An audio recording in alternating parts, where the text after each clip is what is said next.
আসসালামু আলাইকুম রহমতুল্লাহ। জয়ীফ হাদিস কি আমলযোগ্য?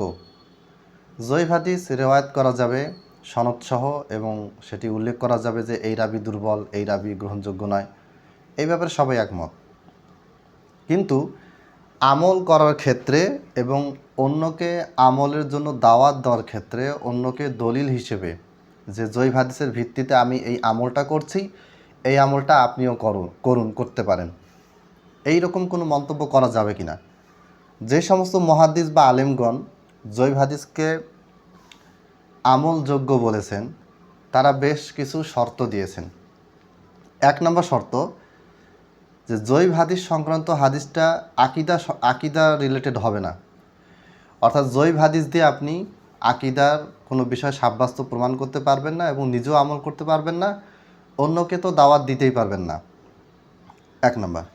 2 নম্বর, শরীয়তের বিভিন্ন বিধিবিধান হালাল হারামের ক্ষেত্রে আপনি কোনো জয়ীফ হাদিস আমল করতে পারবেন না, আমলও করতে পারবেন না, অন্য কাউকে আমলের দাওয়াতও দিতে পারবেন না, এবং ওই জয়ীফ হাদিস দিয়ে আপনি কাউকে দলিল হিসেবেও সেটি পেশ করতে পারবেন না। এমনি রেওয়ায়াত করতে পারেন, বর্ণনা করতে পারেন যে এরকম একটা হাদিস পাওয়া যায়, এখানে এই রাবি আছে, এই রাবি এই দুর্বলতা আছে, জানানোর উদ্দেশ্যে। যেমন জাল হাদিস বর্ণনা করা হয়, মুহাদ্দিসরা জাল হাদিস বর্ণনা করেছেন এবং বলে দিয়েছেন যে এই রাবির সমস্যা, এই রাবির সমস্যা। অনেক সময় ওই কিতাবে যে হাদিসটা বর্ণনা করেছেন ওই কিতাবে বর্ণনা করে দিয়েছেন যে এই রাবির সমস্যা আছে, অথবা অন্য কিতাবে তারা উল্লেখ করে দিয়ে গেছেন যে এই রাবিদের সমস্যা আছে।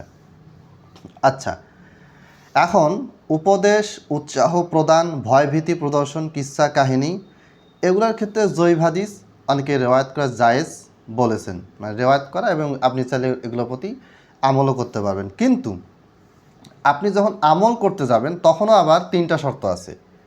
একটা শর্ত হচ্ছে যে এই জয়ীফ রেওয়ায়াতের মাধ্যমে আপনি যেই আমলটা, মানে এই উপদেশ, উৎসাহ প্রদান, ভয়ভীতি প্রদর্শন, মানে আর তারগিব আর তারহিব আর কি, এরপরে কিস্সা কাহিনী, এগুলোর ক্ষেত্রে যে জয়ীফ হাদিস যারা আমল করা জায়েজ বলেছেন তারা যে শর্তগুলি দিয়েছেন তার মধ্যে একটি শর্ত হচ্ছে যে ওই হাদিসটা অত্যন্ত দুর্বল হবে না, দয়ফুন জিদ্দান হওয়া যাবে না, মুনকার হওয়া যাবে না, মাতরুক হওয়া যাবে না, ওয়াহিন হওয়া যাবে না।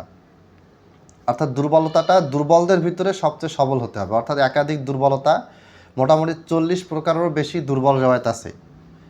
তো এই দুর্বল রেওয়ায়াতগুলির ভিতরে ওই যেই দুর্বল রেওয়ায়াতটা আপনি আমল করতে চাচ্ছেন এটার দুর্বলতাটা যেন বেশি না হয়, দুর্বলদের ভিতরে যেন ওটা উচ্চ স্তরে দুর্বল হয়। আমি ইনশাল্লাহ বোর্ডে এগুলি আপনাদেরকে দেখিয়ে দেব। আজকে প্রশ্ন উত্তর হিসেবে জাস্ট বলতেছি। 1 নম্বর, তাহলে হাদিসটা বেশি দুর্বল হওয়া যাবে না। 2 নম্বর হচ্ছে হাদিসটি শরীয়তের উসুল বা মূলনীতির বিপরীত হবে না। শরীয়ত বা উসুল মূলনীতি কি? বেদাত হওয়া যাবে না। বেদাত মানে আমলটা এমন যে আমলের কোনো অস্তিত্বই নেই, সহিহ হাদিসে তার কোনো অস্তিত্বই নেই। জয়ীফ হাদিসে আমলটা পাওয়া যায় এবং অন্যান্য সহিহ কোরআনে আয়াত বা বিভিন্নভাবে সেটার অস্তিত্ব পাওয়া যাচ্ছে, এরকম হতে হবে। 2 নম্বর, যে এটা শরীয়তের কোনো বিধিবিধান বা উসুলের বিপরীত হওয়া যাবে না, যেটা বললাম। আরেকটা উদাহরণ দেই, যেমন ধরেন আপনি মুনাজাত করেন 5 ওয়াক্ত সালাতের পরে, এটা জয়ীফ হাদিস দ্বারা বিভিন্নভাবে ব্যাখ্যা বিশ্লেষণ করে আপনি এই আমলটা বের করেছেন, ঠিক আছে, কিন্তু এটা শরীয়তের বিধানের বিপরীত হচ্ছে। কারণ শরীয়তে স্পষ্টভাবে আছে, কোরআন এবং হাদিসের নবী সাল্লাল্লাহু আলাইহি ওয়াসাল্লামের আমলগুলি স্পষ্টভাবে আছে। নবী সাল্লাল্লাহু আলাইহি ওয়াসাল্লাম সালাতের পরে কী করতেন সেটা স্পষ্টভাবে উল্লেখ আছে। নবী সাল্লাল্লাহু আলাইহি ওয়াসাল্লাম 5 ওয়াক্ত সালাতের পরে 2 ধরনের কাজ করতেন। একটা হচ্ছে তিনি জিকির আজকার করতেন, আরেকটা হচ্ছে তিনি সালাম ফিরায় চট করে চলে যেতেন কোনো গুরুত্বপূর্ণ কাজে। এটা মাঝে মধ্যে কদাচিৎ হয়েছে, সহিহ বুখারীতে রিওয়ায়াতগুলি আছে। আমার মুনাজাত বিষয়ক হাদিসের তাহকিক যে বইটা, যেটার কাজ আমি শেষ করেছি তবে এখনও ছাড়িনি অনলাইনে, ওইখানে বিষয়গুলি দেওয়া আছে। 3 নম্বর মৌলিক পয়েন্ট, যে আমলের সময় হাদিসটিকে দলিল হিসেবে গ্রহণ না করে বরং সতর্কতার সাথে তার উপর আমল করতে হবে। দেখেন, অর্থাৎ এই জয়ীফ হাদিসে যে আপনি আমল করতেছেন এটা আপনি নিজের জন্য আপনি আমল করেন, সমস্যা নেই, কিন্তু এটা দলিল হিসেবে আপনি পেশ করতে পারবেন না। কাউকে আপনি বলতে পারবেন না যে এই জয়ীফ হাদিসটার প্রতি তুমিও আমল করো, আমিও আমল করতেছি, তুমিও আমল করো। তাহলে এই কয়েকটা পয়েন্ট মেনে কেউ যে জয়ীফ হাদিস আমল করতে চায় তাহলে সেটা সে করতে পারবে। 1 নম্বর, জয়ীফ হাদিসটা আকিদা সংক্রান্ত হবে না, আকিদা রিলেটেড হলে ওটা টোটালি বাদ, এভাবে সবাই একমত। উৎসাহ, ফজিলত, ভীতি প্রদর্শন, জান্নাতের দিকে নিয়ে যাওয়া, জাহান্নাম থেকে দূরে সরানো, এই ক্ষেত্রে জয়ীফ হাদিস আপনি কি করতে পারেন, নিজে আমল করতে পারেন, তবে এটাকে দলিল হিসেবে আপনি পেশ করতে পারবেন না। এবং দলিল হিসেবে এটা আপনি রেওয়ায়তও করতে পারবেন না, এমনি বর্ণনা করে দিতে পারেন জাস্ট দেখানোর জন্য, জানানোর জন্য যে দুর্বল রেওয়ায়ত এটা থেকে দূরে থাকতে হবে। তাহলে এই যে কয়েকটা বিষয়, এই বিষয়গুলিকে গোপন রেখে ডাইরেক্ট এই কথা বলা যে জয়ীফ হাদিস আমল করা যাবে, জয়ীফ হাদিস আমল করা যাবে, এটা আসলে কখনোই গ্রহণযোগ্য নয়। আমি আরেকটা উদাহরণ দিই। কিছু কিছু মহাদিস বলেছেন যে যখন উম্মত মানে বড় বড় মহাদিস আলিমগঞ্জ যখন কোনো জয়ীফ হাদিসকে গ্রহণ করে নেয় তখন সেটা গ্রহণ করা যাবে। এই উসুলটা আছে, জালালউদ্দিন সৈয়দুর রহমানুল্লাহ তাদরিবে এটা আছে, তারপরে বিভিন্ন কিতাবে এটা আছে। এবং আমরা যখন দেখেছি যে আলী হোসেন ওসামা সাহেবের সাথে ব্রাদার রাহুল সাহেবের যখন ডিবেট হলো, তখন ব্রাদার রাহুল সাহেব মুয়াত্তা মালিক থেকে যে সহি রেওয়ায়তটা পেশ করেছিলেন 11 রাকাতের, এটার বিপক্ষে আলী হোসেন ওসামা এই উসুলটা পেশ করেছেন। এখানে যেটা যারা বলেছেন যে উম্মত কোনো জয়ীফ হাদিসকে কবুল করলে বা কোনো আমলকে গ্রহণ করে নিলে, জয়ীফ হাদিসের ভিত্তিতে কোনো আমলকে কবুল করে নিলে সেটা গ্রহণযোগ্য, তারা কিন্তু কেউই সহির বিপরীতে গ্রহণযোগ্য এটা বলেন নাই।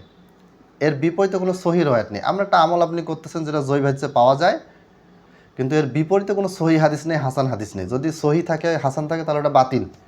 এই ব্যাপারে সবাই একমত।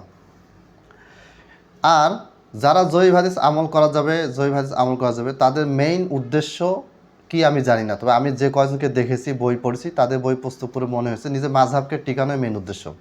দেখেন, ওনারা বলেন, বিশেষ করে হানাফি মাযহাবের আমাদের দেওবন্দি হোক, ব্রেলভি হোক, যারা বলেন, সবার কথা বলতেছি না, যারা বলেছেন, যাদের বইতে, যাদের বক্তব্য আমি পেয়েছি, তাদের কথা বলতেছি।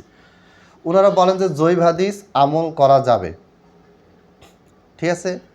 আবার আপনি বুকের উপরে হাত বাঁধবেন, তাউস রাহিমাহুল্লাহ বর্ণিত মুরসাল হাদিস আবু দাউদে আছে। এটা মুরসাল নয়, এর আরও সনদ মতন আছে, আর অন্যান্য তো হাদিস আছেই।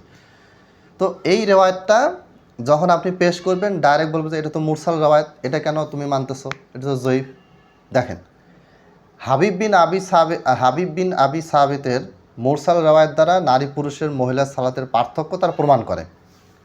আবার ইমাম আবু হানিফা রহমানুল্লাহর ওস্তাদ তাউস রাহিমাহুল্লাহ কিবারে তাবেই, তার বর্ণিত বুকে হাত বাঁধা আলা সদরিহি, বুকে হাত বাঁধার হাদিসটা যেটা আবু দাউদে আছে, এটাকে আবার জয়ীফ বলে তারা কি করে, বাতিল করে।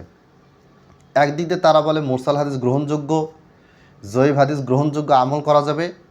আবার আহলুল হাদিসদের পক্ষে যদি কোনো হাদিস যদি পেশ করা হয়, সেখানে যদি কোনো দুর্বলতা থাকে, এবং অত্যন্ত দুর্বলতা না, জাস্ট দুর্বলতা, সেটাকে তখন তারা দুর্বল বলে বাতিল করে দেয়। তাহলে এখান থেকে কী বোঝা গেল যে নিজেদের মাযহাব টিকানোর জন্য জয়ীফ হাদিসকে নিয়ে আসতে হবে, আর নিজেদের মাযহাবের বিপক্ষে গেলে জয়ীফ হাদিস বাতিল। অতএব সহজ কথা হচ্ছে, যত মুহাদ্দিস, ইমাম, আলেম, উসুলবিদ, উসুল হাদিসের পণ্ডিত, যারা জয়ীফ হাদিসকে আমল করা যাবে বলেছেন, তারা সমগ্র উম্মতকে আমল করতে বলেননি, সবাইকে আমল করতে বলেননি। জাস্ট এটা আপনি যদি চান, আপনি যদি পার্সোনালি কোনো একটা আমল করেন, সেই আমলটার ক্ষেত্রে তারা বলেছেন যে এই আমলটা আপনি করতে পারেন, এবং এই আমলটা আপনি দলিল হিসেবে পেশ করতে পারবেন না, দলিল হিসেবে কাউকে আপনি এটা আমল করতে বলতেও পারবেন না। আপনার মন চাইছে আপনি আমল করেন, 1 নম্বর শর্ত তারা দিয়েছেন। 2 নম্বর শর্ত যে বেশি দুর্বল হওয়া যাবে না। 3 নম্বর শর্ত আকীদা রিলেটেড হওয়া যাবে না। 4 নম্বর শর্ত এটা নবী সাল্লাল্লাহু আলাইহি ওয়াসাল্লামের দিকে নিসবত করা যাবে না, যেটা নবী সাল্লাল্লাহু আলাইহি ওয়াসাল্লামের হাদিস। বলতে হবে যে কিলা বর্ণিত হয়েছে, রুইয়া বর্ণনা করা হয়েছে। এরকম অনেকগুলি উসুল মূলনীতি তারা দিয়ে অনেক মানে স্পষ্টভাবে তারা বলছেন যে এটাকে সহি হাদিস বা হাসান হাদিসের মর্যাদা কখনই দেওয়া যাবে না। আর সর্বশেষ যেটা কথা, সেটা হচ্ছে যে এই জয়ীফ হাদিসটা এটা একটা ভিত্তি থাকতে হবে। ধরেন আপনার দোয়ার ভিত্তি আছে, তো সেখান থেকে আপনি মুনাজাত বের করলেন, হ্যাঁ ঠিক আছে, এটা একটা ভিত্তি পাওয়া গেল, কিন্তু এই মুনাজাতটা আবার সহিহ হাদিসে উল্লেখিত যে আমলগুলি তার বিপক্ষে এই মুনাজাতকে দাঁড় করানো হচ্ছে, এই জন্য এটা কী হয়ে যাবে, গ্রহণযোগ্য না। আবার এমন একটা আমল, যে আমলটা আপনি করতেছেন কিন্তু এটার ব্যাপারে এর বিরুদ্ধে কোনো সহিহ হাদিস নেই, কথার কথা, একটা আমল আপনি করতেছেন তার বিরুদ্ধে কোনো সহিহ হাদিস নেই, হাসান হাদিসও নেই, ওই আমলটা জয়ীফ হাদিসে প্রমাণিত, এরকম আমলের কথা মনে আসতেছে না উদাহরণ হিসেবে দেওয়ার জন্য, তাহলে আপনি আমলটা করতে পারেন, কিন্তু এটা আপনি দলিল হিসেবে কাউকে পেশ করতে পারবেন না। এখন সমস্ত মুহাদ্দিস কিন্তু এই উসুলটা মানেননি, এটা কিছু কিছু আলেম তারা এটা বলেছেন যে এটা করা যেতে পারে, এবং আপনি যখন আমল করবেন তখন কখন এটা মনে করবেন না যেটি আল্লাহ নবী সাল্লাল্লাহু আলাইহি ওয়াসাল্লাম করেছেন। আল্লাহ নবী সাল্লাল্লাহু আলাইহি ওয়াসাল্লামের দিকে এই আমলটাকে আপনি নিসবত করতে পারবেন না, এটা কোনো সাহাবীর দিকেও নিসবত করতে পারবেন না। জাস্ট আপনি মনে করবেন যে এটা বর্ণিত হয়েছে, আমার পছন্দ হয়েছে আমলটা, তাই আমি করতেছি। সমস্ত উসুলে হাদিসের কিতাব, আপনার মুকাদ্দমা ইবনে সালাহ, ইমাম খতিব বাগদাদি যে কিতাবগুলি আছে, ইমাম নওয়াবির আত-তাকরিবের ব্যাখ্যা, তাদরিবুর রাওয়ি, ঠিক আছে, এই যে কিতাবগুলি, এই যত কিতাব আছে, এবং আব্দুর রহমান মোবারকপুরী তোহফাতুল আহওয়াজিতে উনি যে উসুল হাদিসের ভূমিকা দিয়েছেন, এরপরে আধুনিক আরও যতগুলি বই আছে, তাইসিরুল মুস্তালাহিল হাদিস, নুহবাতুল ফিকার ইবনে হাজার আসকালানির, মানে যত কিতাব আছে উসুল হাদিসের সবগুলি কিতাব ঘাটেন, এই মোটামুটি এই করে শর্তই তারা দিয়েছেন। আমি এগুলো পড়েছি আলহামদুলিল্লাহ, সবগুলি এবারত পড়তে শোনাতে গেলে ভিডিও অনেক লম্বা হয়ে যাবে। তবে ভবিষ্যতে যদি উসুলে হাদিস বিষয়ক কোনো কোর্স চালু করতে পারি, অথবা বোর্ডে যদি আমি এগুলি ক্লাস আকারে যদি দেখাই, তাহলে আমি প্রত্যেকটা এবারত লিখে দিয়ে সেগুলি কোন শব্দ থেকে কীভাবে, কোন মুহাদ্দিস কীভাবে কি বের করেছেন, কি তথ্য দিয়েছেন, সেটা আমি আপনাদেরকে জানাবো ইনশাআল্লাহ। এটাই খালি মাথায় রাখেন, জয়ীফ হাদিসকে কেউই শর্তহীনভাবে গ্রহণ করেননি। জয়ীফ হাদিসকে আপনি গণহারে নিজে আমল করবেন, পেশ করবেন দলিল হিসেবে, এটা কোনো মুহাদ্দিস, কোনো আলেম বলেননি, ঠিক আছে। আবার যারা বলছেন জয়ীফ হাদিস আমলযোগ্য, তারাও যে সবাই এজমা একমত হয়ে বলছেন তাও না। নাসিরুদ্দিন আলবানী রহিমাহুল্লাহ তিনি বলে দিয়েছেন যে জয়ীফ হাদিস আমলযোগ্য নয়, সেটা আকিদার ক্ষেত্রে হোক, ফাজালের ক্ষেত্রে হোক, আর আহকামের ক্ষেত্রে হোক, কারণ সবগুলোই শরীয়ত। এটা আমিও মানি, এর পক্ষেও দলিল আছে, অনেক মুহাদ্দিসের কওল আছে, সেগুলি ইনশাআল্লাহ আমরা আরেকদিন আলোচনা করব। আল্লাহ তাআলা আমাদেরকে সহিহ হাদিস, হাসান হাদিস, জাইয়িদ হাদিস বাদ দিয়ে জয়ীফ হাদিস থেকে, জয়ীফ হাদিসের প্রতি ভালোবাসা থেকে আমাদেরকে জয়ীফ হাদিসের দূরে থাকার তৌফিক দিন, আমিন। এবং নিজেদের মত মাযহাব টিকানোর জন্য জয়ীফ হাদিসকে ঢাল হিসেবে ব্যবহার করা, মন মানসিকতা পরিহার করার তৌফিক দান করুন, আমিন। আসসালামু আলাইকুম ওয়া রাহমাতুল্লাহ।